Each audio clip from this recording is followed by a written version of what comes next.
Okay. Spend பண்ணுறதுக்கு ரெடியாக இருக்கும். ஆல்ரெடி இவங்க நல்லா ஸ்பெண்ட் பண்ணுவாங்க. அவர் வந்து உச்சமாகி 12ல் இருக்கலாம். எக்ஸ்பெண்டிச்சர்ஸ் ஜாஸ்தியாகும். குழந்தைகள் சம்மந்தப்பட்டு நம்ம வந்து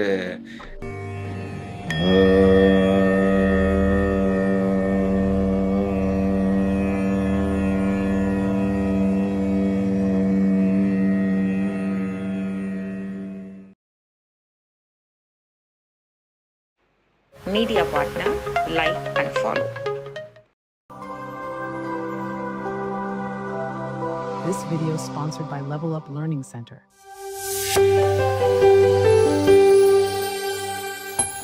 Costume sponsored by Navia Everyday Fashion. வணக்கம் சார். வணக்கம் தானாஜி, எப்படி இருக்கீங்க? நல்லா இருக்கேன் சார். நீங்க நல்லா இருக்கீங்களா? சூப்பர்மா, காட்ஸ் கிரேஸ்.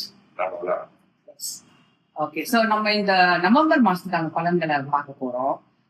இப்போ வருஷ பலன்கள் நீங்க சொன்ன போது நவம்பர் மாசம் நிறைய சேஞ்சஸ் இருக்கும் அப்படின்னு சொல்லியிருந்தீங்க. இப்போ நம்மளோட கோச்சாரம் எப்படி இருக்கு, நவம்பர் மாசத்துக்கான டிஃபரன்சஸ் என்ன காட்ட போகுது, அதை பத்தி கொஞ்சம் சொல்லுங்க. அது நவம்பர் மாசம் நிறைய மாற்றங்கள் இருக்குன்னு சொன்னதே இந்த கோச்சாரத்தினால்தான். நவம்பர் மாசம் வந்து மேஜர் சேஞ்சஸ் இருக்கு. நம்மளோட விவசாயங்கள்ல நிறைய மேஜர் ஈவெண்ட்ஸ் எல்லாம் இந்த நவம்பர் மாசம் எண்டுக்குள்ள நடந்தே தீரும் அப்படிங்கிற ஒரு கிரக அமைப்பு இருக்கு. பாத்தீங்கன்னாக்கா ஸ்டெடியா இருக்கக்கூடிய கிரகங்கள் அப்படின்னு சொன்னாக்கா சூரிய பகவான் வந்து நவம்பர் 17 வரைக்கும் துலா ராசியிலே இருப்பார். செவ்வாய் வந்து விருஷ்டிகத்திலே இருக்கார்.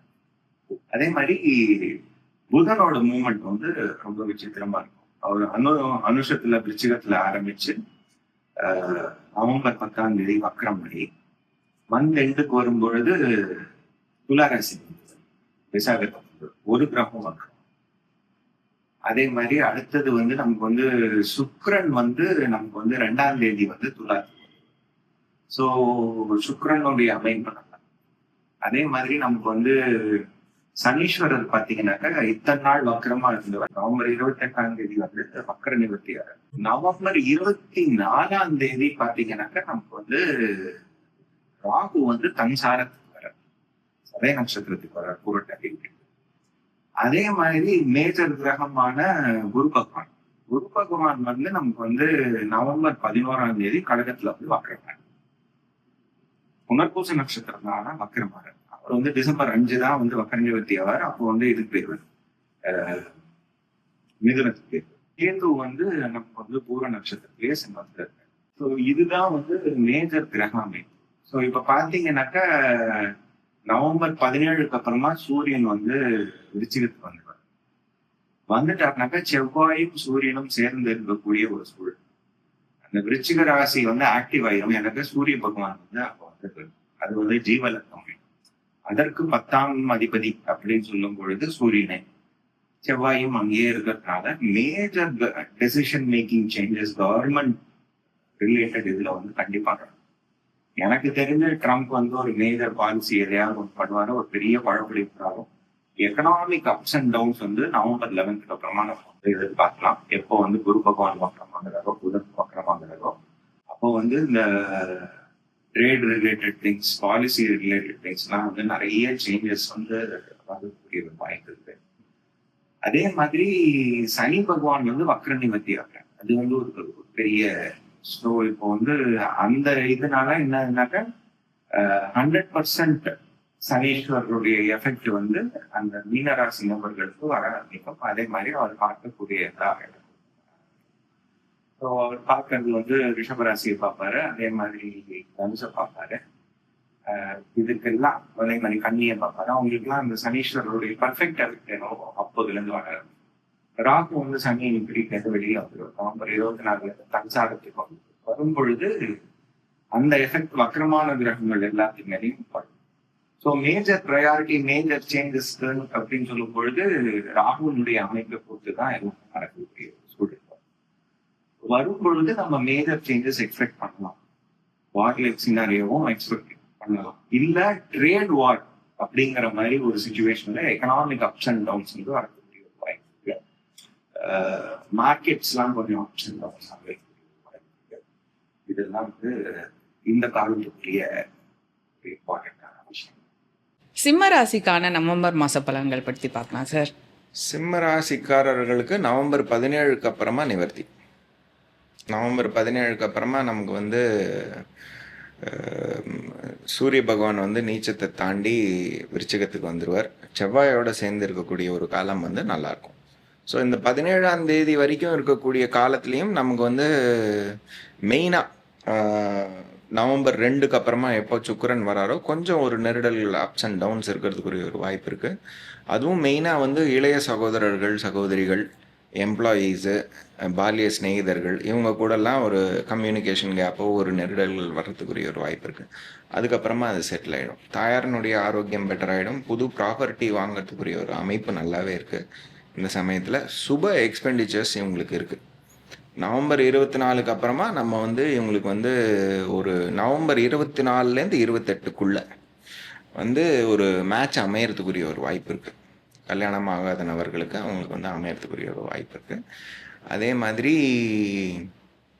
10க்குடையவரும் இவங்களுக்கு சுக்கிரனே 3ஆம் இடத்துக்கு அவர் வந்துட்டாருனாக்கா புது விஷயங்களில் இவங்க வந்து எஃபர்ட் போடுவாங்க, போட்டு அது சக்ஸஸ் ஆகும்.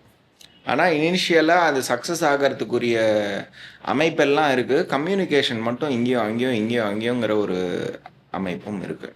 ஆனால் செட்டில் ஆகிடும். கொஞ்சம் மனக்கோளாறுகள் ஜாஸ்தி இருக்கும். ஏன்னா ராசிலேயே வந்து இவங்களுக்கு வந்து கேத்து இருக்கார். 3ல் போய் சூரிய பகவானே 3 கூடையோரோடு உட்காரும்போது மனக்குழப்பங்கள் நிறைய இருக்கும். ஆனால் அதையும் தாண்டி தெளிவாகி வர்றதுக்குரிய ஒரு வாய்ப்பு இருக்குது. நவம்பர் 17க்கு அப்புறமா நல்லாவே இருக்கும் இவங்களுக்கு. ஸோ இப்போ தொழில் ரீதியாக சொன்னீங்க, இப்போ வேலை வாய்ப்பு, வேலை சம்மந்தப்பட்ட பெனிஃபிட்ஸ் எப்படி இருக்கும்? வேலை பார்க்கும் நபர்கள், எம்ப்ளாயீஸாக இருக்கிறவங்களுக்கு வந்து 6 சனீஸ்வரர் வந்து வக்ர நிவர்த்தி ஆவார் 8ஆம் இடத்துல.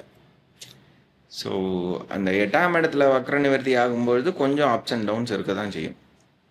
அவர் வந்து அந்த ஸ்தானத்தை தாண்டுற வரைக்கும் கொஞ்சம் பிரச்சனைகள் இருக்கும். ஆனால் என்னதுனாக்கா குரு பகவானுடைய பார்வை டிசம்பர் 5 வரைக்கும் அந்த 6ஆம் இடத்துக்கு இருக்கிற வரைக்கும் இவங்க தப்பிப்பாங்க. அன்எக்ஸ்பெக்டட் எக்ஸ்பெண்டிச்சர்ஸ் இருக்குது. குழந்தைகள் நலன் எப்படி இருக்குது சார்? குழந்தைகள் நலன் நல்லதாம்மா இருக்குது.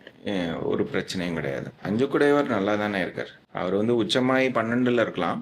எக்ஸ்பெண்டிச்சர்ஸ் ஜாஸ்தியாகும். குழந்தைகள் சம்மந்தப்பட்டு நம்ம வந்து எக்ஸ்பெண்டிச்சர் நிறைய பண்ணலாம். இல்லை ஏதாவது சுப எக்ஸ்பெண்டிச்சராக இருக்கலாம், கல்யாணம் காட்சியாக இருக்கலாம், வீடு வாங்குறதா இருக்கலாம். இதெல்லாம் வந்து அவங்களுக்கு வரக்கூடிய பாசிட்டிவ் ரிசல்ட்ஸ் இந்த டைம் பீரியட். இதே மாதிரி தாய் தந்தையருக்குமான பெனிஃபிட்ஸும் இருக்குமா சார்? ஆமாம், கண்டிப்பாக. 4ஆம் இடத்துல வந்து நல்ல கிரகங்கள் உட்கார்ந்து இருக்கிறதுனால தாயாருடைய ஆரோக்கியம் வந்து பெட்டர் ஆகிடும். அதே மாதிரி நமக்கு வந்து 9ஆம் இடத்துக்குரிய செவ்வாய் நல்லா இருக்கார் அங்கேயே. அதனால 2 பேருடைய ஆரோக்கியமும் வந்து பெட்டர் ஆகிடும். அவங்களுடைய ஆசீர்வாதங்களும் இவங்களுக்கு கிடைக்கும். எக்ஸ்பெண்டிச்சர் இருக்குது, சுப எக்ஸ்பெண்டிச்சர் இருக்குது. ஜாலியாக இருக்கணும். இவங்க ஓகே, ஸ்பெண்ட் பண்ணுறதுக்கு ரெடியாக இருக்கும். ஆல்ரெடி இவங்க நல்லா ஸ்பெண்ட் பண்ணுவாங்க. சுப எக்ஸ்பெண்டிச்சர் இருக்குங்கிறதுனால கொஞ்சம் சேவ் பண்ணி வச்சுக்கோங்க. மொத்தமாக இப்போவே செலவழிச்சிடாதீங்க. ஸோ பாசிட்டிவான நோட்டில் இருக்கும்போது இப்போ அவங்களுக்கு வழக்கு விவகாரங்கள் அவங்களுக்கு சாதகமாக அமையறதுக்கு வாய்ப்பு இருக்கா? 6ஆம் இடத்தை வந்து குரு பகவான் பார்க்குறார். பார்க்கும்போது நமக்கு வந்து ஒரு செட்டில்மெண்ட் வர்றதுக்குரிய ஒரு வாய்ப்பு நல்லா இருக்கு. அதுவும் வந்து இவங்க வந்து அஃபென்ஸில் இல்லாமல் டிஃபென்ஸில் இருக்காங்கன்னு வைங்க. அப்போ வந்து செட்டில்மெண்ட் வந்து வர்றதுக்கு வாய்ப்பு இருக்குது. ப்ளஸ் இவங்க வந்து கேஸ் ஜெயிக்கிறதுக்கு வாய்ப்பு இருக்குது. இவங்க அஃபென்ஸில் இருந்தாக்கா கொஞ்சம் இழுபறி ஆகிறதுக்குரிய ஒரு வாய்ப்பு இருக்குது. அவங்களுக்கு வக்கரமாக இருக்கார் சனீஸ்வரர்னாக்கா அந்த வக்கரமாக இருக்கக்கூடிய காலம் நவம்பர் 28க்குள்ளே அது வந்து முடியறதுக்குரிய ஒரு வாய்ப்பு இருக்குது. இல்லை அப்படின்னாக்கா அவங்களுக்கு வந்து நவம்பர் 28க்கு அப்புறமா வரக்கூடிய காலத்தில் வந்து அது வந்து செட்டில்மெண்ட் ஆகிறதுக்குரிய ஒரு வாய்ப்பு இருக்குது. குரு பகவான் வக்கரமாக இருக்கார் அவங்க ஜாதகத்தில் அப்படின்னு சொன்னோன்னாக்கா நவம்பர் 11க்கு அப்புறமா டிசம்பர் 5 வரைக்கும் இருக்கக்கூடிய காலகட்டத்தில் எப்போ வேணாலும் அது வந்து செட்டில்மெண்ட் வர்றதுக்குரிய ஒரு வாய்ப்பு இருக்குது. ஆனால் பாசிட்டிவ் நோட். ஆமாம். ஸோ அது இதை பற்றி பேசும்போது நமக்கு பூர்வீக சொத்து விவகாரங்கள்லாம் எப்படி இருக்கும் இவங்களுக்கு இந்த மாதம்? பூர்வீக சொத்து விவகாரங்கள் அப்படின்னு சொல்லும்போது பூர்வீக சொத்துனால இவங்களுக்கு வந்து அதை வித்துட்டு இவங்க ஏதாவது புதுசாக வாங்கணும்னு நினச்சாக்கா வாங்கலாம். அதற்குரிய அமைப்பு இருக்குது. இல்லை வரும் பூர்வீக சொத்துக்கள் இவங்களுக்கு வரும். ஏதாவது ஒரு அப்பா சைட்லேருந்தோ அம்மா சைட்லேருந்தோ அந்த மாதிரி ஏதாவது அமைப்புகள் இருக்கு? பூர்வீக சொத்து இவங்களுக்கு வந்து ஆல்ரெடி வந்திருக்கணும். அப்படி வரலனாக்கா டிசம்பர் 5க்கு அப்புறமா வந்ததுக்குரிய ஒரு வாய்ப்பு இருக்கு. இவங்களுக்கு எதுவும் பரிகாரம் இருக்கா சார் பர்டிகுலராக இந்த மாதத்துக்கு? மெயினாக வந்து இவங்க மன நிம்மதி, மனத்துக்குரிய ஒரு ஸ்டெபிலிட்டி தான் இவங்களுக்கு வேணும். ரெகுலராக சிவன் கோயிலுக்கு போயிட்டு வருவது, அதே மாதிரி ஏதாவது ஒரு சிவனுடைய ஸ்துதியை வந்து ரெகுலராக படிப்பது, அருணாச்சல அக்ஷர மணமாலையாக இருக்கலாம், எது வேண்டாலும் அவங்களுக்கு பிடித்தது அதை வந்து அவங்க வந்து படிக்கிறது, இவங்களுக்கு வந்து நல்ல நிவர்த்தி. அதே மாதிரி விநாயகரை பிடிச்சிக்கணும், துர்கையை பிடிச்சிக்கணும். எப்படி நம்ம மிதுன ராசிக்கு சொன்னோமோ அதே தான் இவங்களுக்கும் சொல்லணும். ஸோ ரெண்டுத்தையும் வந்து இவங்க வந்து கண்டிப்பாக பிடிச்சிக்கணும். பிடிச்சுட்டாக்க நல்ல விஷயங்கள் நடக்கும். ஸோ ஓவராலாக சிம்ம ராசிக்கு நல்லா இருக்குது இந்த மாதம் நல்லா அப்படின்னு இருக்கும், சொல்லலாம். நல்லா இருக்கும். எஸ்பெஷலி நவம்பர் 17க்கு அப்புறமா இருக்கக்கூடிய காலம் நல்லாவே இருக்கு. சிம்ம ராசியை பற்றி பார்த்தோம் சார். நன்றி சார்.